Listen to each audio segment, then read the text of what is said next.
This is behind the scenes for my electric field lines visualizer. I just want to go over the inspiration of why I made this in the first place, how I made this, how I got all of the footage, and kind of the ideas that I kind of attached to the main mechanics of the whole video. So originally in 2025, around January, every day on my way to the library and on my way back, I would always put on this song. And actually, I got so many ideas from this. There's another animation that I have that I would like to do, but I don't know if I have the resources and the time for that. One day I was just waiting for my class. I was just there on my laptop and I had this website.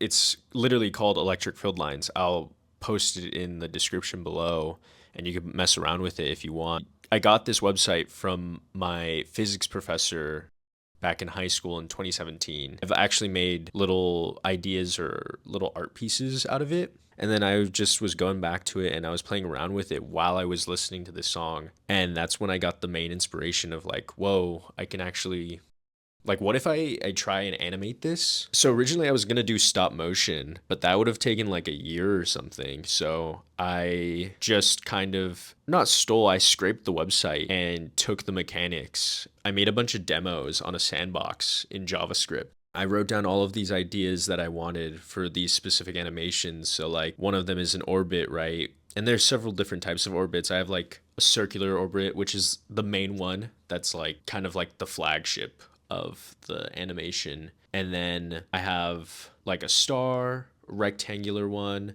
and then also in different colors. And some other ideas that I had were making a cosine graph. So the main one that you actually see in the transition was a cosine graph. And I also used a sawtooth wave to kind of develop that kind of image and then allow that red dot to traverse in between. And another idea that I had was just literally randomly putting in dots and they're all kind of connecting one another. And I don't know, I thought it was very beautiful. And I had always known back then in 2025, even before I started editing this, that I wanted that for the second half. So I broke it down into three pieces really. I have the first half, which is just where it's more kind of drum and bass and very technical. A lot of the photos in that are machine learning related. I just thought that they were so like oddly beautiful that I just took a picture of each and every single one of them that I found interesting. And I kind of feel like that this kind of technical vibe that they have to each other matched the fast pace kind of electronic feel to the first half. The second half to me is more of like I'm in space or like I'm floating or I'm in a loop. So yeah, I just broke it down into those three parts. So the first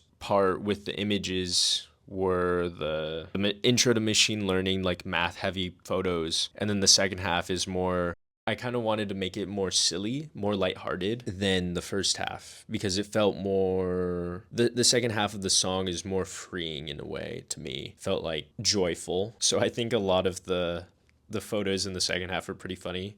I especially like the transition part in which there's the robot winking at you. That makes me laugh every single time. Still, I don't know why, even though I know it's going to happen. As for the words are actually mottos and little phrases that I've picked up throughout the year in 2025. One of my favorites is push reality. That's like a motto to push the bounds of reality, like physically make something that doesn't even exist. Something that's like that you can't even fathom. That's just what I try to focus on. Always think outside of the box for creative ideas. And another one, I have this little notebook that I keep on me at all times. And I wrote down read, record, watch, and write. That was basically what I did all of last year. Going back to the photos, each one has its own inversion, and that's actually from an artist, a musician. I went to his listening party in LA at the California Science Center, where he had this QR code before you entered the theater. You just kind of click on it, and then it's just a bunch of these images. So you just kind of tap on the images, and it inverts, and then it goes on to the next set of images. And so at the listening party, it's completely pitch black and we're just listening to the music. And the funny thing is that like everybody's just in there in silence, completely immersed in the experience of the songs and the album. And then afterwards in the Q&A, he was actually saying you were actually supposed to be on your phone. He never expected to have your full attention. But it was interesting that none of us were on our phones and we just kind of devoted ourselves to the experience. And I don't know, I found all of the photos interesting and I actually post them on my story all the time. And so that inversion mechanism, I kind of translated it over to what I was doing and kind of trying to match it to the rhythm of the song. As for the editing process, this was like, it took me 20 hours probably. I did 3 passes. The first pass was just intro, first half, second half. Then I cut out the ideas that I didn't like. And I was just kind of going on the fly with some of this. And whatever I liked, I kept and tried to fill in the gaps. That was the second pass, was just removing what I didn't like, adding newer, better ideas. And then the third pass was really just like adding embellishments and refining the ideas. So like adding more embellishments, like the photos, the composites of like the intro. So like there's a lot of like weird black and white stuff going on, especially in the first half. And then the words. That's pretty much all I have to say. Thank you for listening to me and getting all the way to this point. And thank you for watching my music video. It means a lot. And I'll just leave it here. Hope you enjoy the rest of the video.